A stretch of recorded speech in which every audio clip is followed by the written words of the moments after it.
Big boss 14ನೇ ವಾರದ ಮೊದಲ task ಈಗ ಆರಂಭವಾಗಿದ್ದು, ಅದರಲ್ಲಿ ಗರ್ಲ್ಸ್ ಟೀಮ್ನಿಂದ ರಾಶಿಕಾ, ಸ್ಪಂದನ, ಕಾವ್ಯ ಹಾಗೂ ರಕ್ಷಿತಾ ಈ 4 ಸ್ಪರ್ಧಿಗಳು ಆಡುತ್ತಿದ್ದು, ಬಾಯ್ಸ್ ಟೀಮ್ನಿಂದ ಧ್ರುವಂತ್, ಧನುಷ್ ಹಾಗೂ ರಘು ಈ 3 ಸ್ಪರ್ಧಿಗಳು ಈ ಟಾಸ್ಕ್ ಅನ್ನು ಆಡಲಿದ್ದಾರೆ. ಹೌದು, ಗರ್ಲ್ಸ್ ಟೀಮ್ನಿಂದ ಈಗ ರಾಶಿಕಾ, ಸ್ಪಂದನ, ಕಾವ್ಯ ಹಾಗೂ ರಕ್ಷಿತಾ ಈ 4 ಸ್ಪರ್ಧಿಗಳು ಈ ಟಾಸ್ಕ್ ಅನ್ನು ಆಡಿದ್ದು, ಈ 4 ಸ್ಪರ್ಧಿಗಳಿಗೂ ಸ್ಪಂಜಿನ ಬುಟ್ಟಿಯನ್ನ ತಲೆಗೆ ಕಟ್ಟಲಾಗಿದ್ದು, ಅದರಲ್ಲಿ ನೀರನ್ನು ತಂದು ತಮ್ಮ ಬುಟ್ಟಿಯ ಒಳಗೆ ಸಂಗ್ರಹಿಸಬೇಕು. ಈ ರೀತಿ 3 ಸುತ್ತುಗಳು ನಡೆದಿದ್ದು, ಅದರಲ್ಲಿ ಗರ್ಲ್ಸ್ ಟೀಮ್ ನಿಂದ ವಿನ್ ಆಗಿದ್ದು ಯಾರು ಎನ್ನುವುದನ್ನ ಇವತ್ತಿನ ವಿಡಿಯೋದಲ್ಲಿ ನೋಡೋಣ ಬನ್ನಿ. ಅದಕ್ಕೂ ಮೊದಲು ಈ ವಿಡಿಯೋನ ಸ್ಕಿಪ್ ಮಾಡದೆ ಕೊನೆವರೆಗೆ ನೋಡಿ, ಹಾಗೆ ಕೆಳಗೆ ಕಾಣಿಸ್ತಿರೋ ಬೆಲ್ ಐಕಾನ್ ನಲ್ಲಿ ಆಲ್ ಅನ್ನೋ ಆಪ್ಷನ್ ನ ಸೆಲೆಕ್ಟ್ ಮಾಡಿ. ಇದರಿಂದ ಪ್ರತಿ ವಿಡಿಯೋ ನೋಟಿಫಿಕೇಶನ್ ನಿಮಗೆ ತಪ್ಪದೆ ಸಿಗುತ್ತೆ. ಬನ್ನಿ ಈಗ ನೋಡೋಣ. 14ನೇ ವಾರದ ಮೊದಲ ಟಾಸ್ಕ್ ನಲ್ಲಿ ಗರ್ಲ್ಸ್ ಟೀಮ್ ನಿಂದ ರಾಶಿಕಾ, ಸ್ಪಂದನ, ಕಾವ್ಯ ಹಾಗೂ ರಕ್ಷಿತಾ ಈ 4 ಸ್ಪರ್ಧಿಗಳು ಆಡಿದ್ದು, ಇವರಲ್ಲಿ ಯಾರ ಬುಟ್ಟಿಯಲ್ಲಿ ಹೆಚ್ಚು ನೀರಿರುತ್ತೋ ಅವರು ವಿನ್ ಆಗ್ತಾರೆ. ಹಾಗೆ ಯಾರ ಬುಟ್ಟಿಯಲ್ಲಿ ಕಡಿಮೆ ನೀರಿರುತ್ತೋ ಅವರು ಈ ಟಾಸ್ಕ್ ನಿಂದ ಹೊರಗುಳಿಯುತ್ತಾರೆ. ಅದೇ ರೀತಿ ಈಗ ಮೊದಲ ರೌಂಡ್ ನಲ್ಲಿ ರಾಶಿಕಾ ಅವರು ವಿನ್ ಆಗಿದ್ದು, ರಕ್ಷಿತಾ ಅವರ ಬಕೆಟ್ ನಲ್ಲಿ ಕಡಿಮೆ ನೀರಿರುವುದರಿಂದ ರಕ್ಷಿತಾ ಅವರು ಔಟ್ ಆಗಿರುತ್ತಾರೆ.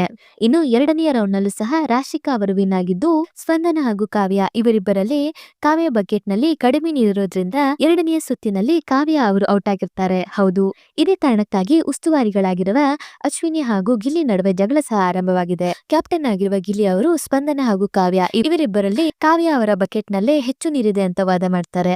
ಅದೇ ಅಶ್ವಿನಿ ಅವರು ಸ್ಪಂದನ ಅವರ ಬಕೆಟ್ ನಲ್ಲಿ ಹೆಚ್ಚು ನೀರಿದೆ ಅಂತ ಹೇಳ್ತಾರೆ. ಇದೇ ಕಾರಣಕ್ಕಾಗಿ ಮನೆ ಮಂದಿ ಸಹ ಗಿಲ್ಲಿ ಅವರು ಕಾವ್ಯಗೆ ಫೇವರಿಸಂ ಮಾಡ್ತಿದ್ದಾರೆ ಅಂತ ಸಹ ಹೇಳ್ತಾರೆ. ಹೌದು, ನಿನ್ನೆ ನಾಮಿನೇಷನ್ ಟಾಸ್ಕ್ ನಲ್ಲೂ ಸಹ ಗಿಲ್ಲಿ ಅವರು ಕಾವ್ಯ ಅವರನ್ನ ಸೇವ್ ಮಾಡಿದ್ರು. ಹಾಗೆ ಇವತ್ತಿನ ಟಾಸ್ಕ್ ನಲ್ಲೂ ಸಹ ಗಿಲ್ಲಿ ಅವರು ಕಾವ್ಯ ಅವರನ್ನೇ ಸೇವ್ ಮಾಡಲು ನೋಡುತ್ತಿದ್ರು. ಇದೇ ಕಾರಣಕ್ಕಾಗಿ ಮನೆ ಮಂದಿಗೆಲ್ಲ ಗಿಲ್ಲಿ ಅವರು ಕಾವ್ಯಗೆ ಫೇವರಿಸಂ ಮಾಡ್ತಿದ್ದಾರೆ ಅನ್ಸುತ್ತೆ. ಇನ್ನು ಕೊನೆಯದಾಗಿ ರಾಶಿಕಾ ಹಾಗೂ ಸ್ಪಂದನ ಈ ಇಬ್ಬರು ಸ್ಪರ್ಧಿಗಳು ಉಳಿದಿದ್ದು, ಈ ಇಬ್ಬರ ಮಧ್ಯೆ ಕೊನೆಯ ಸುತ್ತು ನಡೆದಿದ್ದು, ಅದರಲ್ಲೂ ಸಹ ರಾಶಿಕಾ ಅವರು ವಿನ್ ಆಗಿರ್ತಾರೆ. ಹೌದು, ರಾಶಿಕಾ ಅವರ ಬಕೆಟ್ ನಲ್ಲಿ ಹೆಚ್ಚು ನೀರಿರೋದ್ರಿಂದ ರಾಶಿಕಾ ಅವರು ಈ ಟಾಸ್ಕ್ ನ ವಿನ್ ಆಗಿರ್ತಾರೆ. ಇನ್ನು ಈ ಟಾಸ್ಕ್ ಧ್ರುವಂತ್, ಧನುಷ್ ಹಾಗೂ ರಘು ಈ 3 ಸ್ಪರ್ಧಿಗಳ ಮಧ್ಯೆ ಸಹ ನಡೆದಿದ್ದು, ಇವರಲ್ಲಿ ಯಾರು ವಿನ್ ಆಗ್ತಾರೆ ಅನ್ನೋದನ್ನ ಕಾದ್ ನೋಡ್ಬೇಕಾಗಿದೆ. ಆದ್ರಿಂದ 14ನೇ ವಾರದ ಮೊದಲ ಟಾಸ್ಕ್ ಅನ್ನ ರಾಶಿಕಾ ಅವರು ಗೆದ್ದಿದ್ದು, ಈ ಬಗ್ಗೆ ನಿಮ್ಮ ಅನಿಸಿಕೆ ಏನು? ಹಾಗೆ ಗಿಲ್ಲಿ ಅವರು ಟಾಸ್ಕ್ ನಲ್ಲಿ ಕಾವ್ಯ ಅವರಿಗೆ ಫೇವರಿಸಂ ಮಾಡಿದ್ರೆ ಈ ಬಗ್ಗೆ ನಿಮ್ಗೆ ಏನ್ ಅನ್ಸುತ್ತೆ ಅನ್ನೋದನ್ನ ಕಮೆಂಟ್ ಮೂಲಕ ತಿಳಿಸಿ. ಹಾಗೆ ಈ ವಿಡಿಯೋ ನಿಮ್ಗೆ ಇಷ್ಟ ಆಯ್ತಂದ್ರೆ ಈ ವಿಡಿಯೋಗೊಂದು ಲೈಕ್ ಮಾಡಿ ಮತ್ತು ಶೇರ್ ಮಾಡಿ. ಮತ್ತು ನೀವು ನಮ್ಮ ಯೂಟ್ಯೂಬ್ ಚಾನೆಲ್ ಅನ್ನ ಇದುವರೆಗೂ ಸಬ್ಸ್ಕ್ರೈಬ್ ಮಾಡಿಲ್ಲ ಅಂದ್ರೆ ಈಗಲೇ ಸಬ್ಸ್ಕ್ರೈಬ್ ಮಾಡಿ. ವಿಡಿಯೋ ನೋಡಿದ್ದಕ್ಕೆ ಧನ್ಯವಾದಗಳು.